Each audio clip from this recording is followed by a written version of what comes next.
Hello students, welcome to my class. এই ভিডিওতে আমি আলোচনা কৰিম অধ্যায় 10 পোহৰ প্ৰতিফলন আৰু প্ৰতিসৰণ এই চেপ্টাৰটোৰ পোহৰৰ প্ৰতিসৰণাংক আৰু পেজ নম্বৰ 176 ত থকা এই প্ৰশ্নৱালীৰ প্ৰশ্নকেইটা তাৰ মানে পেজ নম্বৰ 171 ৰ পৰা 176 লৈ 6 ত থকা প্ৰশ্নাৱলী এইখিনিলৈকে আমি আলোচনা কৰিম তো এইখিনিলৈকে যিখিনি জানিব লগা আছে সেইখিনি মই ছুটিকৈ অতি সহজ ভাষাৰে মই তোমালোকক বুজাবলৈ চেষ্টা কৰিম যাতে তোমালোকৰ গোটেইখিনি কনসেপ্ট এইখিনিলৈকে যাতে ক্লিয়াৰ হৈ যায় তো আমি স্টাৰ্ট কৰো আহা ইয়াৰ আগতে এটা কথা কৈ দিওঁ ইয়াৰ আগৰ ভিডিওবিলাক তোমালোকে নিশ্চয় চাইছা চাগে যদি নাইছোৱা তোমালোকে চাই লবা এই ভিডিও ডেসক্ৰিপচন বক্সত মই গোটেইখিনি লিংক দি দিম সেইখিনি চালে তোমালোকৰ বহুতখিনি আইডিয়া হৈ যাব ঠিক আছে স্টুডেন্টস আমি প্ৰথমতে পোহৰৰ প্ৰতিসৰণনো কি হয় হেতু বুজিবলৈ চেষ্টা কৰো এটা মাধ্যমৰ পৰা আন এটা মাধ্যমলৈ পোহৰ বেকাকৈ গলে পোহৰৰ গতিৰ দিশ আনটো মাধ্যমত হলনি হৈ যেন লাগে এই পৰিঘটনাটোকে পোহৰৰ প্ৰতিসৰণ বোলে কেতিয়াবা হে পোহৰৰ প্ৰতিসৰণ মানে কি তো এনেকৈ তোমালোকে লিখিব লাগিব তো এতিয়া আমি চাও এটা মাধ্যমৰ পৰা আন এটা মাধ্যমলৈ গলে বুলি কৈছে গতিকে এটা মাধ্যম আমি ধৰি ললো বায়ু ঠিক আছে আন এটা মাধ্যম ধৰি ললো আমি গ্লাস বায়ুৰ পৰা যেতিয়া পোহৰ গ্লাসৰ ভিতৰত সোমাব তেতিয়া তাৰ গতিৰ দিশ এটো এনেকৈ আহি আছে বেকাকৈ আহি আছে সোৱা তো এয়া অকমান এটো এনেকৈ সিধাকৈ উলাব লাগিছিলে হয়নে এই বাটেৰে উলাব লাগিছিলে এনেকৈ নগৈ এফালে গুছি গৈছে হয়নে তো এই পৰিঘটনাটোকে আমি পোহৰৰ প্ৰতিসৰণ হোৱা বুলি আমি কম এই গ্লাসটোৰ ওপৰত আমি এটা লম্ব প্ৰথমতে টানি লৈছো ঠিক আছে তাৰপিছত যেটো বিন্দুত লম্বটো যোনখিনি বিন্দুত আছে এই বিন্দুতে আমি এটা ৰশ্মি এনেকৈ টানি দিলু এটো কোৱা যাব আপতিত ৰশ্মি ঠিক আছে তো বায়ুৰ পৰা পোহৰৰ ৰশ্মি এটা গ্লাসৰ ভিতৰত সোমাল যেতিয়া তে বায়ুটো গ্লাসতকৈ পাতল মাধ্যম অৰ্থাৎ গ্লাসটো হৈ গল ডাঠ মাধ্যম হয়নে ডাঠ বায়ুতকৈ ডাঠ গতিকে ডাঠ মাধ্যমত যেতিয়া সোমাব এই লম্বটোৰ কাখলৈ এনেকৈ গুছি আহিব ৰশ্মিটো এনেকৈ কাখলৈ গুছি অহা যেন লাগিব এইটো হৈ গল প্ৰতিসৰিত ৰশ্মি ঠিক আছে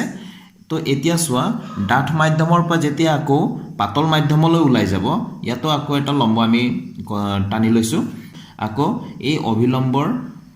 আগতে কাখ চাপি গৈছিল নে অভিলম্বৰ কাখ চাপিছিল এতিয়া অভিলম্বৰ পৰা দূৰলৈ আতৰি গৈছে এই ৰশ্মিটোক আমি নিৰ্গত ৰশ্মি বুলি কম ঠিক আছে নিৰ্গত হৈ গৈছে নহয় জানো তো আপতিত ৰশ্মি এটো হৈ গল প্ৰতিসৰিত ৰশ্মি এটো হৈ গল নিৰ্গত ৰশ্মি আৰু এটোক আমি কি বুলি কওঁ লম্ব বায়ু মাধ্যমৰ পৰা প্ৰথমতে গ্লাসত সোমোৱা দেখা গৈছে গ্লাসত সোমালে ডাঠ মাধ্যমত সোমালে পাতল মাধ্যমৰ পৰা ডাঠ মাধ্যমত সোমালে কি হ'ব অভিলম্বৰ কাখলৈ গুছি অহা যেন লাগিব আকৌ যেতিয়া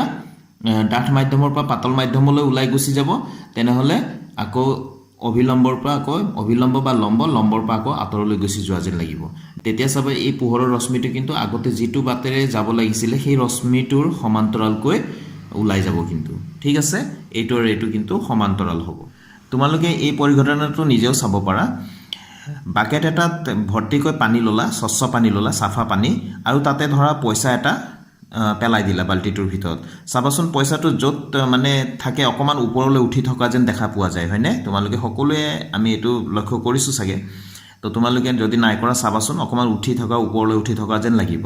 এই পৰিঘটনাটো কিহৰ কাৰণে হৈছে পোহৰৰ প্ৰতিসৰণৰ কাৰণে হৈছে ঠিক আছে তো পোহৰৰ প্ৰতিসৰণ কিয় হয় আসলতে পোহৰৰ প্ৰতিসৰণ ঘটনাটো কিয় ঘটে কাৰণ বিভিন্ন মাধ্যমত পোহৰৰ বেগ বিভিন্ন হোৱাৰ কাৰণে তো এতিয়া পোহৰৰ প্ৰতিফলনৰ যি ধৰণৰ নিয়মসমূহ বা সূত্ৰসমূহ আছিল সেই ধৰণে পোহৰৰ প্ৰতিসৰণৰো নিয়মসমূহ আছে দুটা নিয়ম আছে এক নম্বৰটো হ'ল আপতিত ৰশ্মি প্ৰতিসৰিত ৰশ্মি আৰু আপতন বিন্দুত টনা লম্ব একেখন সমতলত থাকে আপতন বিন্দুটোনো কোনটো মই ওপৰত দেখাবলৈ হয়তো পাহৰি গলো আপতন বিন্দুটো হৈ গল এই বিন্দুটো যত আপতিত ৰশ্মি আহি প্লাই এটা মাধ্যমৰ পৰা আহি আনটো মাধ্যমত যেতিয়া লাগিছে এই বিন্দুটো কোৱা যাব আপতন বিন্দু ঠিক আছে তো আপতিত ৰশ্মি প্ৰতিসৰিত ৰশ্মি আৰু আপতন বিন্দুৰ টনা লম্ব একেখন সমতলত থাকে একেবাৰে সহজতে এবাৰতে মনত থাকি যায় দুই নম্বৰটো হৈ গল যদি আপতন কোণ আই হয় আইৰে বুজাও আৰু প্ৰতিসৰণ কোণ যদি আৰ হয় তেন্তে sin i by sin r এটা ধ্ৰুৱক হ'ব sin i এটো sin sin বুলি পঢ়িবা sin sin তোমালোকে ট্ৰিগনোমেট্ৰিত পাবা আপতন কোণৰ sin আৰু প্ৰতিসৰণ কোণৰ sinৰ অনুপাতটো কি হ'ব এটা ধ্ৰুৱক হ'ব আৰু এই ধ্ৰুৱকটোক আমি প্ৰতিসৰণাংক বুলি কওঁ প্ৰথম মাধ্যমৰ সাপেক্ষে দ্বিতীয় মাধ্যমৰ প্ৰতিসৰণাংক বুলি কওঁ এতিয়া ষ্টুডেন্টস আমি প্ৰতিসৰণাংকনো কাক কয় আমি চাওঁ কোনো এটা মাধ্যমৰ প্ৰতিসৰণাংক হৈছে শূন্যত পোহৰৰ দ্ৰুতি আৰু সেই মাধ্যমটোত পোহৰৰ দ্ৰুতিৰ অনুপাত তাৰমানে আমাক ধৰা গ্লাছৰ প্ৰতিসৰণাংক লাগে তেনেহলে আমি শূন্যত পোহৰৰ দ্ৰুতি আৰু সেই গ্লাছ মাধ্যমটোত পোহৰৰ দ্ৰুতি যেটো হয় সেই দ্ৰুতি দুটা আমি অনুপাত উলিয়াই দিলেই হল হেতুৱে আমাৰ প্ৰতিসৰণাংক নিৰ্ণয় কৰিব পৰা যাব তাৰ প্ৰায় ঠিক আছে শূন্যত পোহৰৰ দ্ৰুতি আমি সকলোৱে জানো যদি নাজানা মই ইয়াত দি দিছো শূন্য বা বায়ুত পোহৰৰ দ্ৰুতি শূন্য মানে হল যত বায়ু নাই গতিকে শূন্যত আৰু বায়ুত পোহৰৰ দ্ৰুতি অকমান বেলেগ হয় প্ৰায় সমান বুলি ধৰা যায়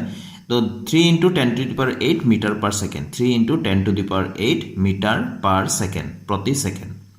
তো ইমান মিটাৰ যাব পোহৰ 1 সেকেন্ডত ঠিক আছে তো কিলোমিটাৰত যদি আমি প্ৰকাশ কৰো 3 * 10 to the power 5 কিলোমিটাৰ প্ৰতি সেকেন্ড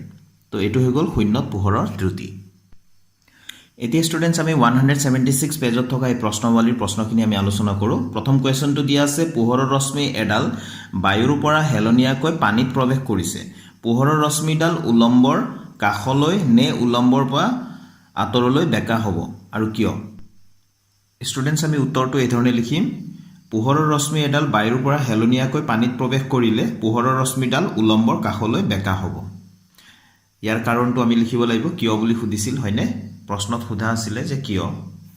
তো আমি কাৰণটো লিখিম পোহৰৰ দ্ৰুতি আলোকীভাৱে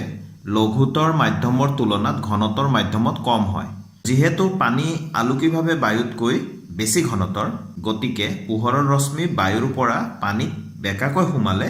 ৰশ্মিডাল উলম্বৰ কাখলৈ বেকা হৈ যায় উলম্বৰ কাখ চাপি যায় বুলি ক'লেও হ'ব তো এই ধৰণে আমি লিখিম ঠিক আছে Question number 2 আছে পোহৰ বায়ুৰ পৰা 1.5 প্ৰতিসৰণাংকৰ কাঁচৰ মাধ্যমলৈ প্ৰৱেশ কৰিছে তো পোহৰ কৰপা পোহৰ বায়ুৰ পৰা ক'ত প্ৰৱেশ কৰিছে কাঁচ মাধ্যমলৈ প্ৰৱেশ কৰিছে এই কাঁচ মাধ্যমৰ প্ৰতিসৰণাংক দিয়া আছে 1.5 কাঁচত পোহৰৰ দ্ৰুতি কিমান হ'ব আমি উলিয়াব লাগে শূন্যত পোহৰৰ দ্ৰুতি 3 * 10 to the power 8 মিটাৰ প্ৰতি সেকেন্ড এটো দিয়া আছে ঠিক আছে তো আমি কি উলিয়াব লাগে কাঁচত পোহৰৰ দ্ৰুতিটো উলিয়াব লাগে তো ষ্টুডেন্টস আগতে কি দিয়া আছে হেখিনি লিখি ললো কাঁচৰ প্ৰতিসৰণাংক দিয়া আছে 1.5 শূন্যত পোহৰৰ দ্ৰুতি দিয়া আছে 3 * 10 to the power 8 metre per second কাঁচত পোহৰৰ দ্ৰুতিটো আমি উলিয়াব লাগে তো আমি জানো যে শূন্যত পোহৰৰ দ্ৰুতি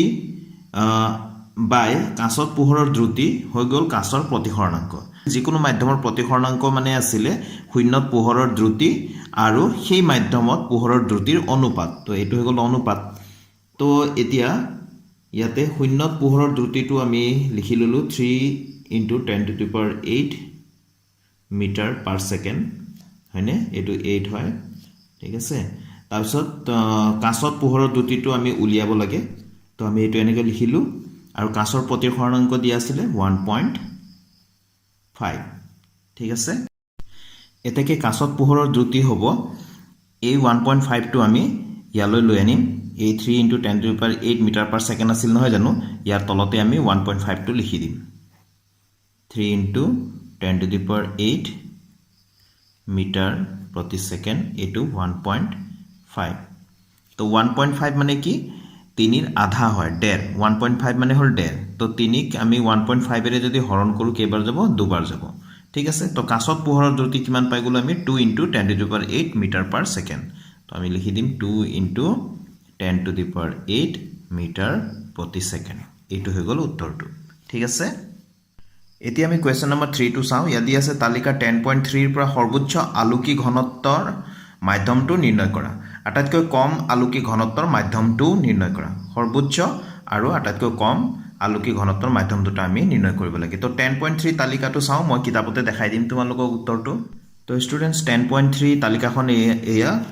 পেজ নম্বৰ 175 ত দিয়া আছে ইয়াত দিয়া আছে সোৱাচোন মাধ্যম বিলাক দিয়া আছে প্ৰতিসৰণাংক দিয়া আছে তো যেটো মাধ্যমৰ প্ৰতিসৰণাংক আটাইতকৈ বেছি হেতু হৈ গল সৰ্বোচ্চ ঘনত্বৰ আলোকি মাধ্যম আৰু যাৰ প্ৰতিসৰণাংক আটাইতকৈ কম হেতু হৈ গল সৰ্বনিম্ন আলোকি ঘনত্বৰ মাধ্যম ঠিক আছে হীৰাৰ প্ৰতিসৰণাংক মাধ্যমটো আটাইতকৈ বেছি গতিকে সৰ্বোচ্চ আলোকি ঘনত্বৰ মাধ্যমটো হৈ গল হীৰা আৰু আটাইতকৈ কম প্ৰতিসৰণাংক মাধ্যমটো হৈ গ'ল বায়ু গতিকে আলোকি ঘনত্ব ইয়াৰ আটাইতকৈ কম হ'ব আটাইতকৈ বেছি কাৰ হ'ব হীৰা আৰু আটাইতকৈ কম হ'ব বায়ুৰ তো এই দুটা উত্তৰ তোমালোকে নিজে লিখি ল'বা ঠিক আছে এতিয়া আমি কোৱেশ্চন নম্বৰ 4 টো লৈছো তোমাক কেৰাচিন টাৰ্পেণ্টাইন আৰু পানী দিয়া হৈছে এই মাধ্যম কেইটাৰ কোনটোত পোহৰৰ দ্ৰুতি সৰ্বোচ্চ হ'ব তালিকা 10.3 দিয়া তথ্য ব্যৱহাৰ কৰা আকৌ আমি সেই তালিকাখনে চাম তাতে আমি চাব লাগিব আমাক কি দিয়া হৈছে কেৰাচিন টাৰ্পেণ্টাইন আৰু পানী এই তিনিটা মাধ্যমটোত চাব লাগিব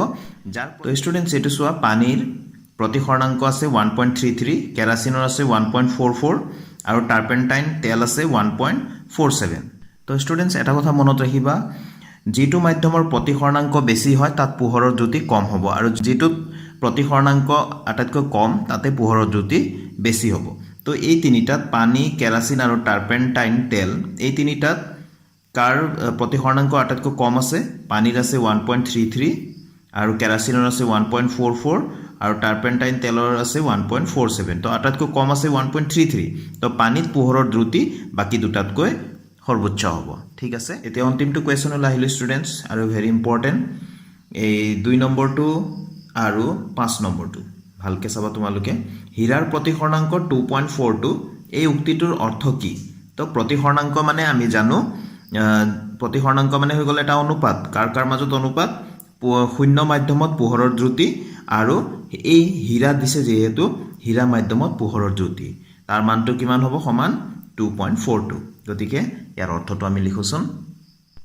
উত্তৰটো একেবাৰে সহজভাৱে মই লিখি দিছো চোৱা এবাৰতে মনত থাকি যাব হীৰাৰ প্ৰতিসৰণাংক 2.42 ৰ অৰ্থ হ'ল শূন্য মাধ্যমত পোহৰৰ দ্ৰুতি বাই হীৰা মাধ্যমত পোহৰৰ দ্ৰুতি সমান 2.42 তো আজিৰ ভিডিওটো মই ইয়াতে সামৰিম ষ্টুডেন্টস আশা কৰো আজি কৰাই দিয়া কথাখিনি তোমালোকে ভালকৈ বুজিব পাৰিছা তো নেক্সট ভিডিওত আকৌ লগ পাম তেতিয়ালৈকে সকলোৱে ভালে থাকা thank you students keep watching my channel